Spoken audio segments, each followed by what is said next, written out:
Hi everyone, good afternoon. I'm Ana Pimentel, I'm a journalist from Observador.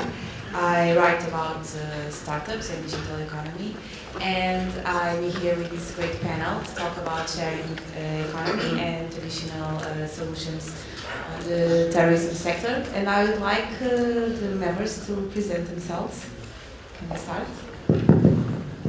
Hello, I'm Eduardo Miranda. I'm the president of the ALEP, is the National Association for Local Lodging, that includes a lot of home sharing operators. My name is Angel Mesado. I'm the head for public policy of Airbnb at Spain and Portugal. I'm chairman head of strategy at bme.com, and we are a platform that provides apartments with hotel services. Hi, I'm Nuno. I'm the board member for marketing and sales for Pestana Hotel Group. You are in one of our flagship hotels. So we are here to talk about what can sharing economy and traditional business models from each other. And I would like to begin with you, Angel, and your experience at Airbnb. So what can you tell us about what you have learned with the traditional hospitality sector, and what have you done to bring it to the next level, to innovate? That's a good question, and probably a long answer. I would say that we have had a constant contact with the traditional industry in the accommodation sector. We have had a conversation on how complementary we are. What's the profile of the tourist that goes to a hotel vis-a-vis the tourist that prefers a short-term rental or home sharing or these kind of new accommodation models.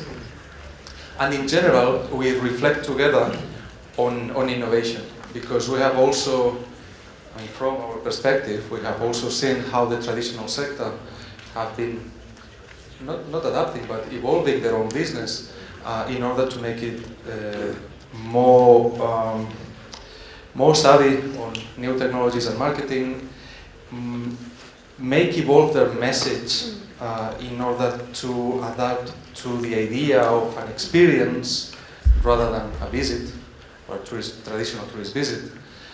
We see how the traditional sector also builds up on the idea of the user's community, of the relationship with the city, and this is something that I think we've been evolving together and we've been reflecting together.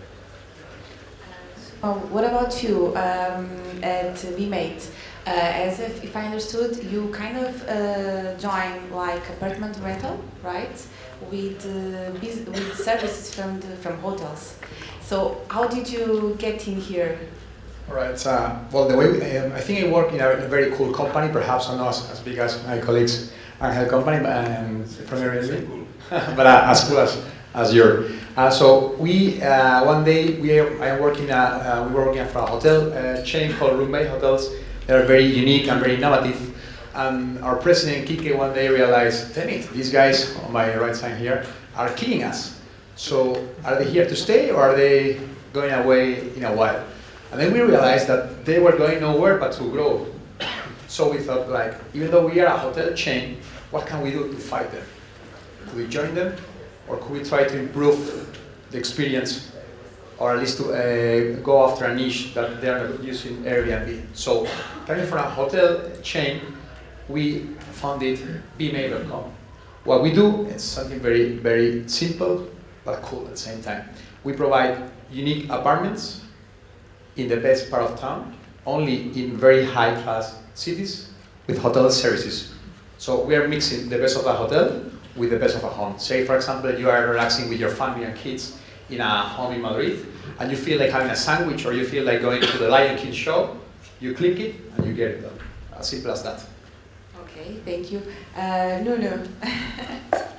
So you are in one of the main hotel chains in the country, and what do you think about the rising of the sharing economy model? How can this bring the change to your business model and to all the traditional sector. So first of all, it's really strange to be in a panel called, every time we go to these panels, being called traditional and traditional and traditional. So we feel like the ugly ducks in these kind of conferences. But to be very honest, the way we've been looking into it and the things we have been learning are not quite innovative, neither breakthrough, are just what you learn in college or university a long time ago, which is every time competition comes, and it comes with very relevant proposals, things that the targets want to have, like Airbnb, like all these newcomers to the market, that have concrete and strong and solid proposals that strategically address needs from the markets. The only thing they do is to expand the categories, to bring incremental value to the markets, and therefore we learn a lot with them. We learn a lot with all these newcomers. We specifically learn a lot, obviously, in the digital arena, because they have born digital and we didn't. So we need to keep the pace in the digital. Of course, we have an extra effort and an extra commitment to go there. But I think that they also learn a lot from us, especially in basics like diluting the fixed costs in bringing the scale in the front end initially.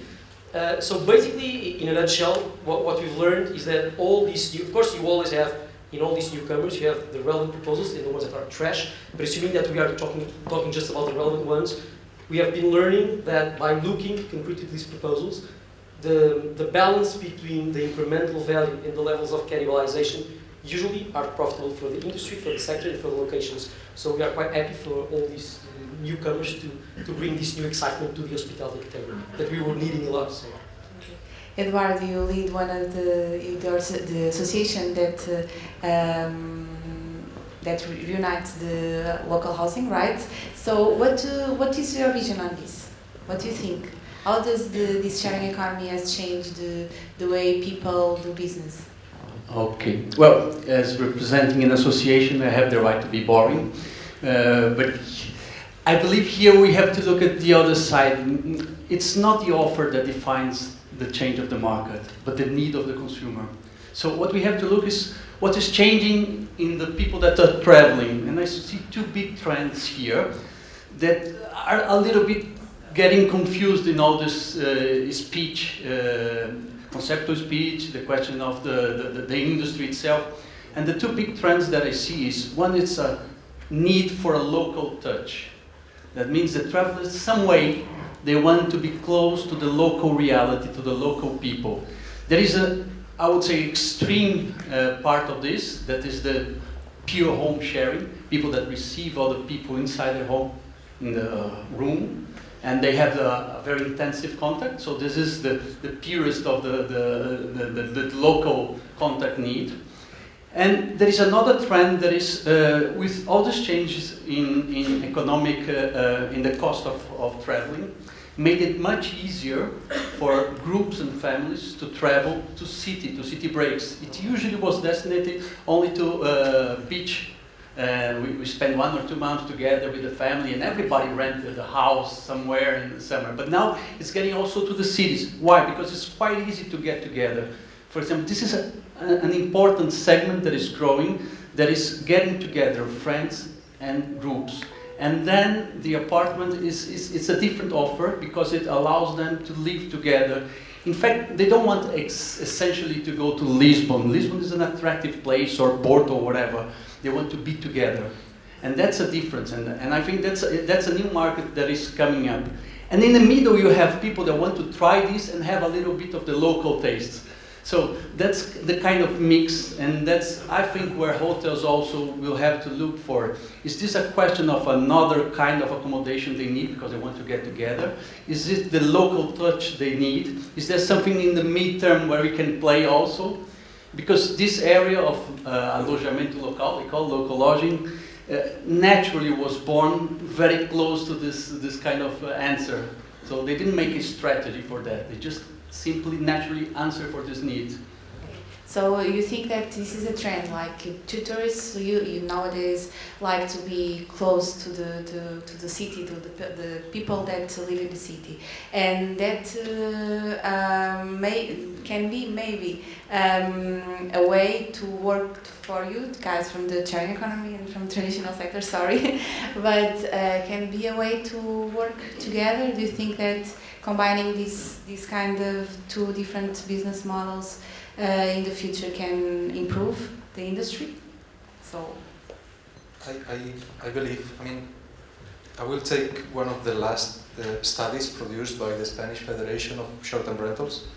They found out that 30% of the tourists going to Spain wouldn't have chosen this destination if they wouldn't have the chance to find short-term rentals, to find this specific kind of accommodation. In our studies, in Airbnb economic impact studies, we find the same trends in different international cities. So it's very, very consistent. 20 to 30% of the tourists that go to a given destination only go if they find this kind of accommodation. And different survey and different research is finding consistently as well that these models of accommodation are growing the pie, that actually are helping the destination to better position their brands and to attract more tourism. So that's a very basic but very powerful way to work together.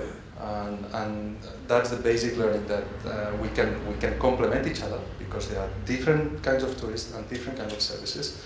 And at the end of the day, we are working in favor of the destination.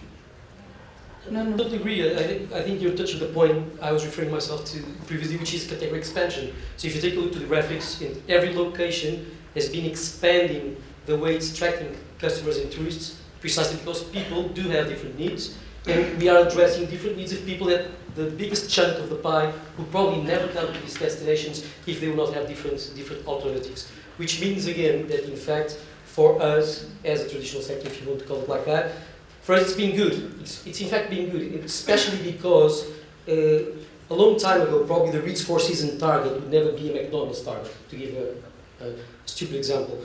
Today, that's no longer true. Probably a guy that goes to Spain now, to this specific hospitality chain, probably might eventually come in the next coming years to a completely different offer. So it doesn't mean that somebody, just because it goes to the Airbnb, he wants to go to Amsterdam, to that specific apartment, local, because of any specific reason need at that specific traveling moment, it doesn't need by any means that you'll never go back there to an NH or any other standardized chain. So we do address different needs. I think that the mix is a little bit more deeper than just being in touch with local people, because in the most part of the hotel chains, you all obviously already have as well local people. It has a lot about the city centers, of course, but localizations, the flexibility and the freedom to use the inventory, the hardware, the apartments, without having the trouble of being worried about the housekeeping and the breakfast hours and times, to be free to take their own meals inside their apartments. The flexibility of pricing and accommodation of kids and big families. So you have so many variables inside this marketing mix that allow people in specific traveling moments, obviously, to find different alternatives, and this is obviously an increment rather than a damage for the localizations. I totally agree. Let me say that sometimes, by the way, we need to talk about how we guys can collaborate together. I love your hotels, and I definitely need to find a way to collaborate together. Very nice taste. And because something I didn't tell you is every house that we have at BMA is backed up by a hotel, meaning that every person that is staying in a house can go to our hotel and enjoy their facilities. So we definitely need to find a solution to work together. But sometimes people were thinking about, well, what's going to happen with Airbnb and with the hotel industry once these guys come along? Will they eat them alive? Will the traditional sector still alive? Are they going to be fighting for the same pipe? And I think an answer, I don't say the answer, but an answer could be us. We were born from a hotel chain. We are actually embracing the new economy, plus the traditional model economy as well. And we are actually, because we think that we have tons of things to do from the digital market, but of course as well from the traditional point of view business. The way the front desk that you were pointing before, the way guests are welcome, this personal touch.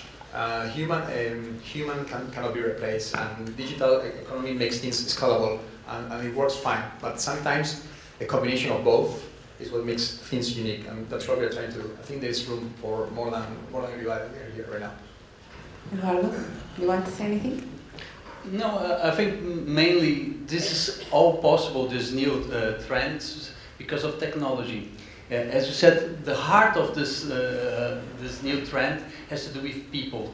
getting closer to people. But at the same time, it's a very fragmented market. We're talking about a lot of individuals that you have to reach. If it was not sites like Airbnb and other players that managed to put together in a peer-to-peer, it was being possible. And the biggest change in this industry is that there was always room to rent, Zima, and the question is, what is the credibility? How do I know if this offer is credible for me? And this change in technology made it all possible because it made us easily book and closer, but also the most important part of it, it got close to we managed to get close to the reviews. It's absolutely important, the question of the reviews here. We managed to get this confidence that we have in a hotel chain. When we go to a 5-star, we know what we're getting to in a 4 stars. The question of the apartments, before there was this kind of doubt, mediated by travel agency when it was a summer and the beach places. But when it gets to city, it was this advent of new technology that managed to put the reviews of everyone who really went there at our disposal, that we are able now to evaluate that. That was a big change in this market. Nuno, for instance, how is it hard to innovate nowadays with the rising of the sharing economy? I think the big risk is precisely not focusing ourselves just in technology, because of course we always, being traditional, I think we can very easily say these kind of things, because obviously we are making a huge effort to be digital and technological geeks, but in reality I think we need to be coherent with what we say. We say that people want to be more in touch with locals, they want to disconnect, they want new offers, and at the same time we're talking about just technology. So it's not only about technology. Examples of what we have been doing in our group to innovate with things that don't have at all anything to do with technology. The new Pousada of Lisbon, which is a hotel museum, which is something, it's a completely new trend. It doesn't have anything to do with technology. The same in Algarve when we opened the Pestana South Beach, Miami, inspired in Miami South Beach. So all these new concepts of hotel operations, the way we serve the customers, the way the breakfast is served, the way the rooms are decorated or are furnished, sometimes with technology of course, but all these new trends are based in the way we serve customers. And of course inside the way we serve customers, as people are much more digital and technology driven and savvy, of course we need to be very cautious and very well equipped with that, it is true, but the trends are also arising in many other insights, like people want to disconnect themselves. They find themselves trying sometimes now to get their vacations 15 days without Wi-Fi. So we are trying to put our hotels as good as possible with Wi-Fi equipment, and then we have other people saying, I'm trying to find myself in a non-Wi-Fi equipment. So I think that, of course, innovation, correlation with technology is obvious, and I think we are all quite aware of that, but we need to concentrate ourselves as well in all these new insights and trends of serving better people. And hospitality is about serving people, and serving people has technology inside, but it's not only about technology at all. Angel, do you like to comment? I fully agree, and I think there is another coincidence in vision. I think it's obvious that over the last 20, 30 years, the growth of travel in general, globally, has grown exponentially. People travel more than ever, people connect more than ever, people have more information, more transparency on destinations than ever before. And it's a common trend that tourists look for an experience, for something different. Nowadays it's not about going to that destination that nobody has been there to, because apart from Antarctica, probably you can travel everywhere. So I think this is a common challenge. I mean, for us Airbnb, our vision is to provide our users a meaningful experience and belong anywhere. And I believe that for hotels, for other kinds of accommodation, the challenge is exactly the same. And this is clearly connected to the new ways of traveling, new ways of connecting that the very market, technology, and times are bringing.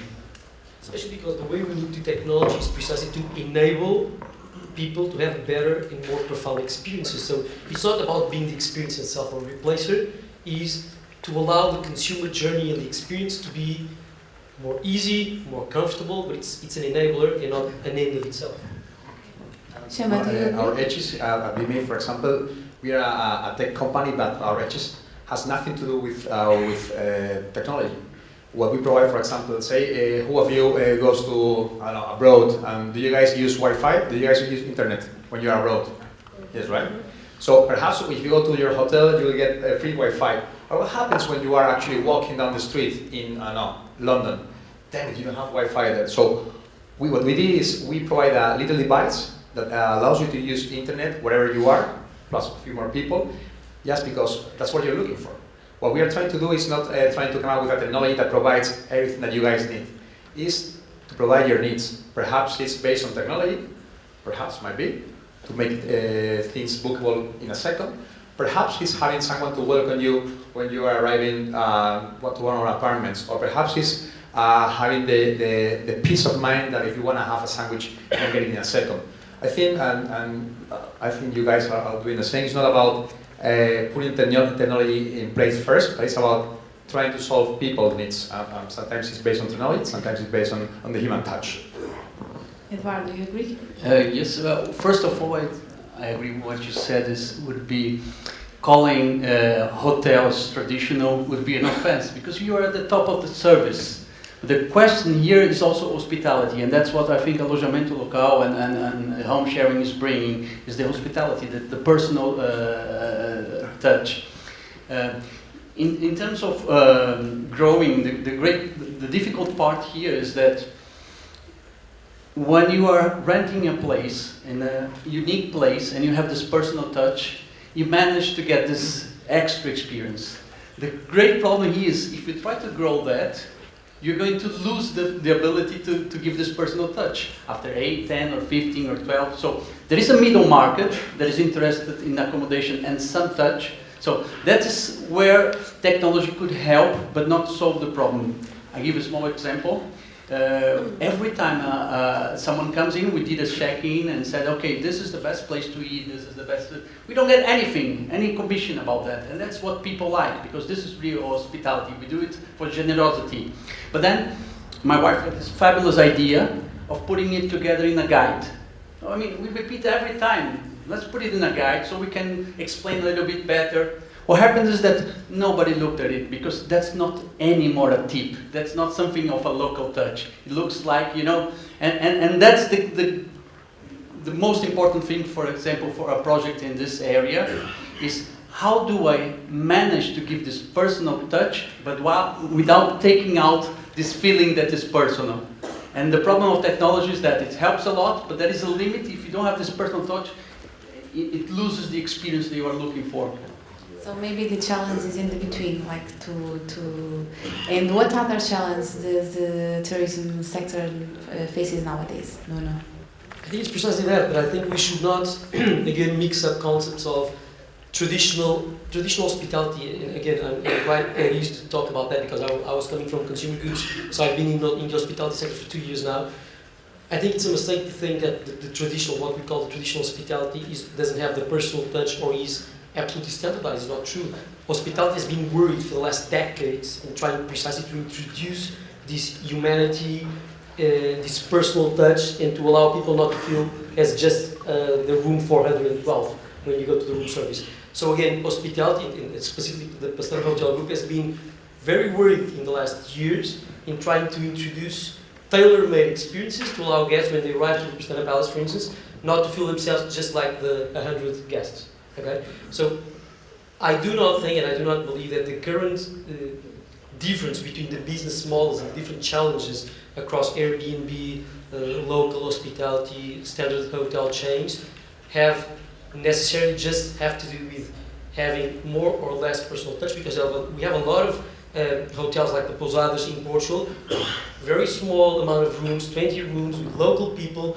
So it's not about human touch, it's about the business model itself, the way you charge by an apartment instead of charging per room, the way you allow more people inside the same apartment, with levels of flexibility that you cannot allow in a hotel because of the logistics of the common spaces. So it doesn't have necessarily to do just with a human touch, because in fact you have a lot of hotels that provide you a thrilling experience in human touch, in a human touch standpoint, and in the end, sometimes you still go to Airbnb and try to find your local apartment. So it means that in fact the flexibility it gives you, and the apartment itself, the way it is charged, and the way the business model is sold to the end consumers, it's really different, and it really targets different needs.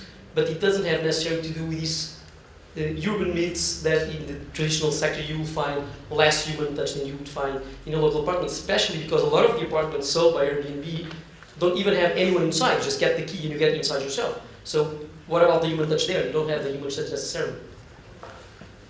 Do you all, Angel, or do you want to comment? Say anything? Yeah.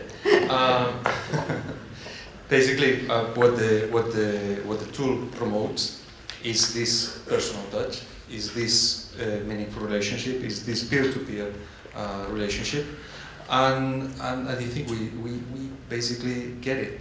It doesn't mean that there is no room for apartments for managers. But I think that we are also providing the consumer with more transparency, more capacity to judge, more capacity to interact, and more capacity to define the kind of experience they want.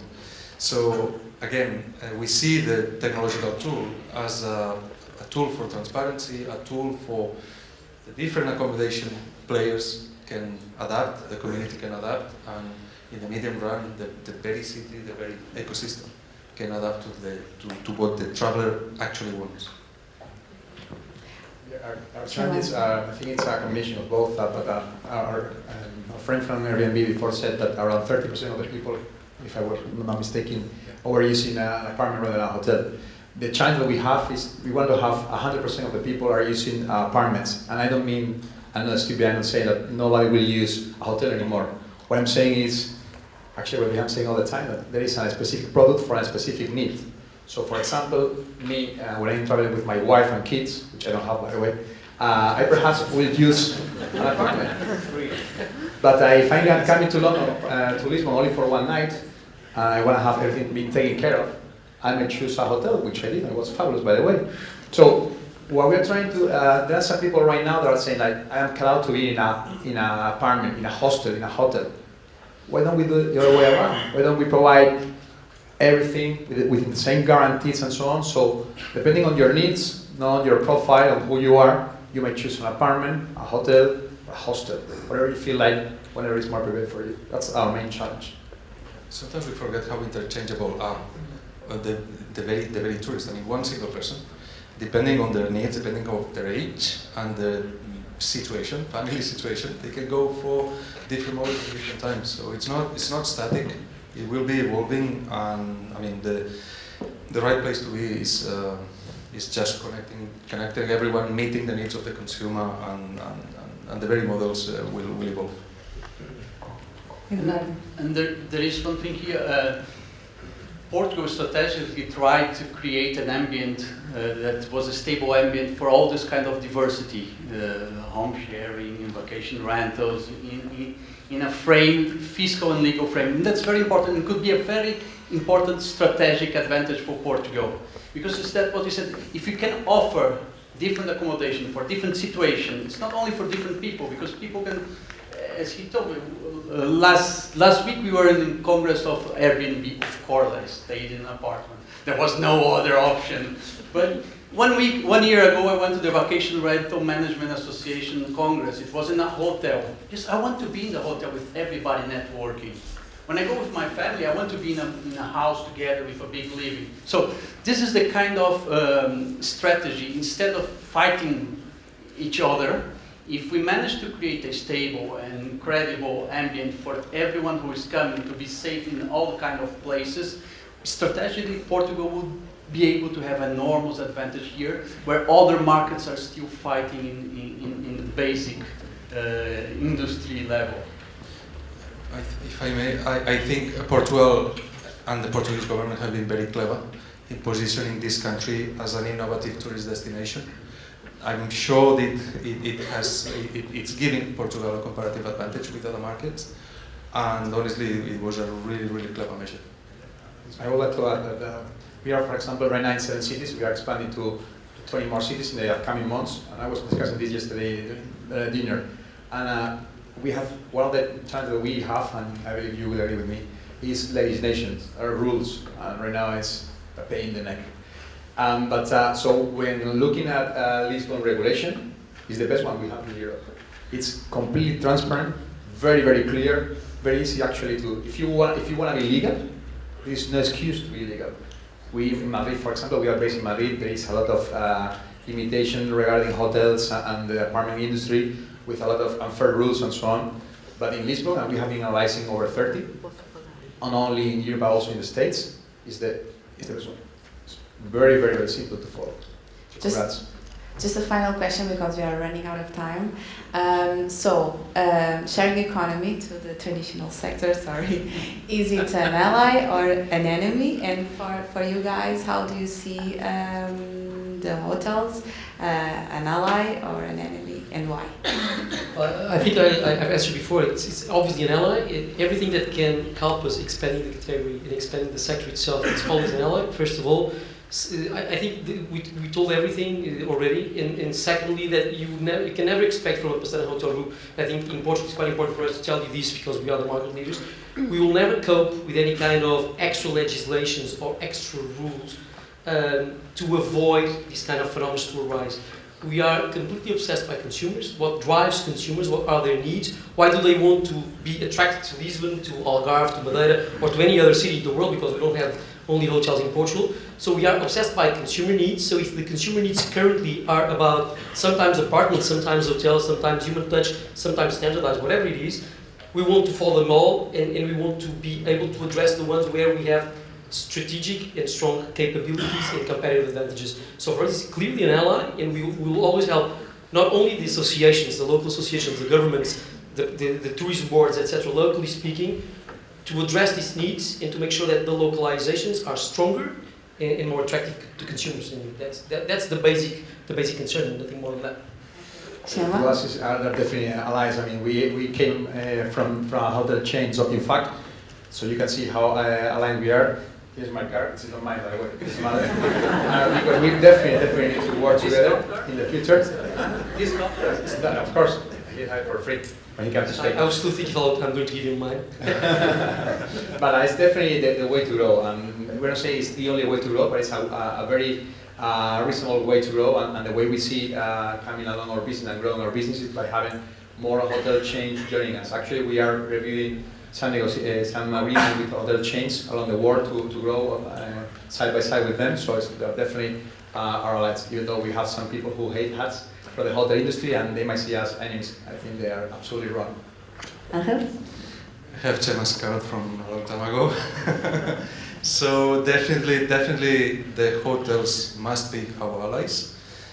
We find allies in the more forward-thinking hotels, definitely. They are particularly good allies. Not with all of them, I must say, but it's not because we are not in contact with them. So for us, we keep talking to them, we keep finding solutions with them, and philosophically speaking, for Airbnb, hotels definitely are allies, as for all the reasons we said before. Okay, yeah. What I believe here is that when I look at the people from the alojamento local, the apartments, the question is that, and maybe this is part of the success they have, that they, very honestly, they don't care about the growth of the hotel industry, the RevPAR, or even the other players in the apartment industries. They just care about the host. They are only obsessed about getting a good host and getting the host satisfied and getting a good review. And maybe because of this focus on the client, an individual client, and sometimes away of the whole market thing, is probably the success of them. They don't have a strategy. They may essentially have a tactic to satisfy the client at the end. And this is part of the, so there's in this side there's absolutely no war or question of the hotel, because they're just looking at the next host. In fact, if you see in Facebook, and we have here, they are sharing experience with other colleagues on the same activity, could be competitors, but they don't even consider themselves the competitors, although they have the same apartment. So it's a different kind of mentality, and I think there's a market for everyone. We're seeing in Lisbon, tourism is growing, the occupation is growing for the hotels, and the occupation is growing for the alojamento local. The only thing the association is together with the hotels for years to guarantee that this is a fair market and everyone has its fair responsibilities in the market too. We want also to be legalized and fair the same way as we have in the hotel industry. Okay, thanks to you all. I don't know if anyone in the audience wants to make any question. Quick one.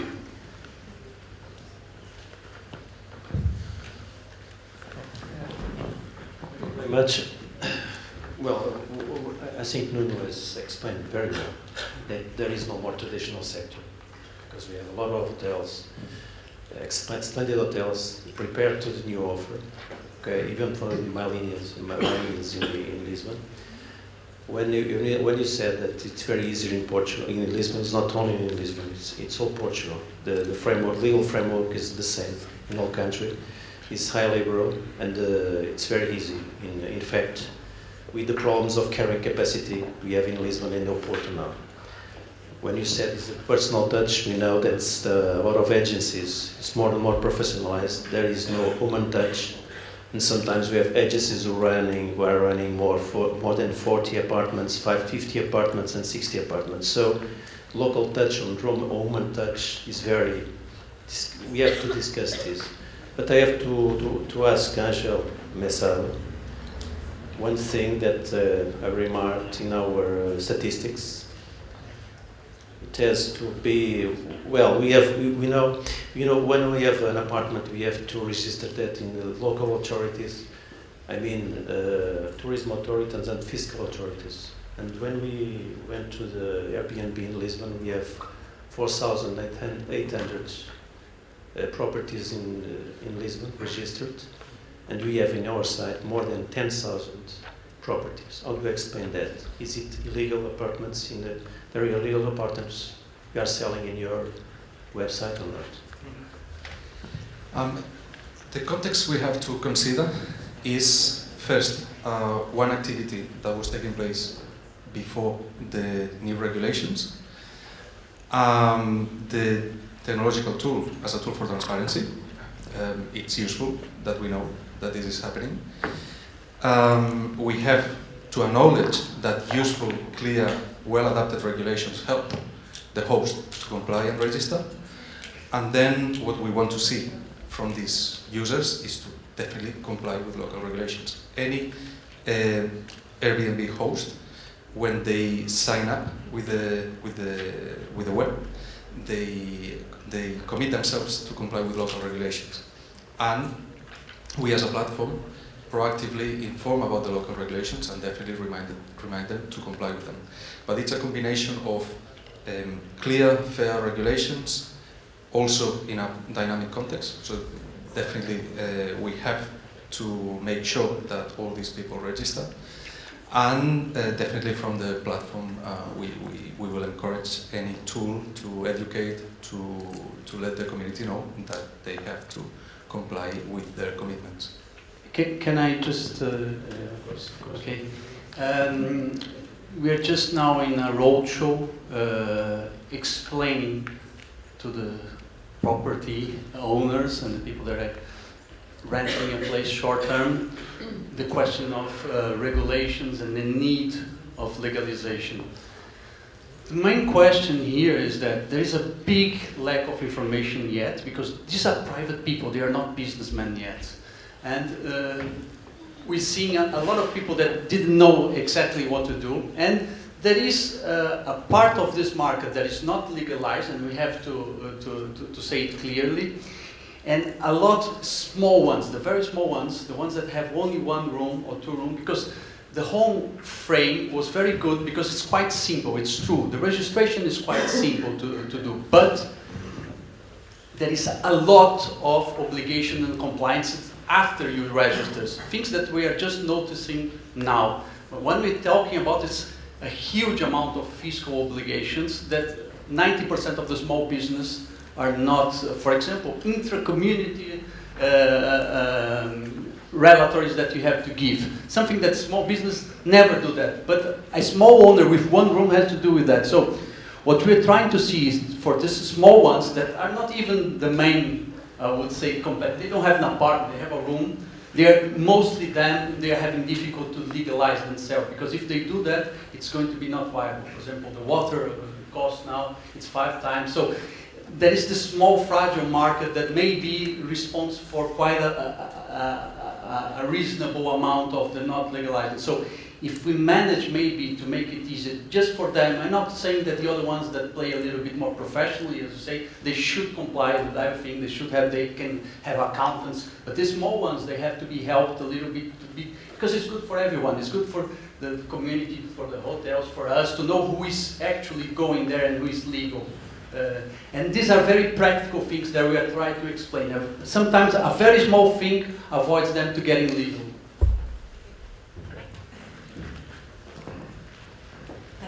Any more question? Just one? Okay. It's the last one.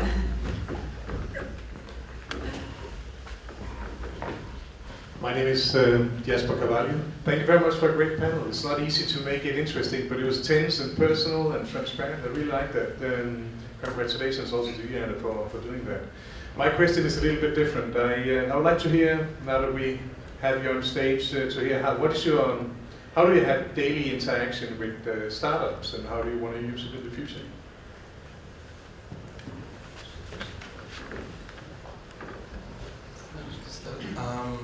Our daily interactions is that we attend globally to hundreds and hundreds of events like this one in many, many different cities, in many IT hubs, in Europe, in the States, everywhere in the world, in Asia, in Africa.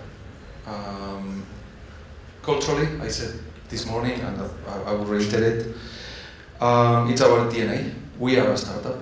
We want to learn from others. We want to create with others. And we want also our brand to support and encourage entrepreneurship there where we are. And today is a good example as well. If we sponsored this event, it was precisely because we acknowledge first that there is a very interesting startup community in Lisbon, and that we could help with that, and we could promote. So if Airbnb is in Portugal, is also to promote entrepreneurship and help this kind of companies.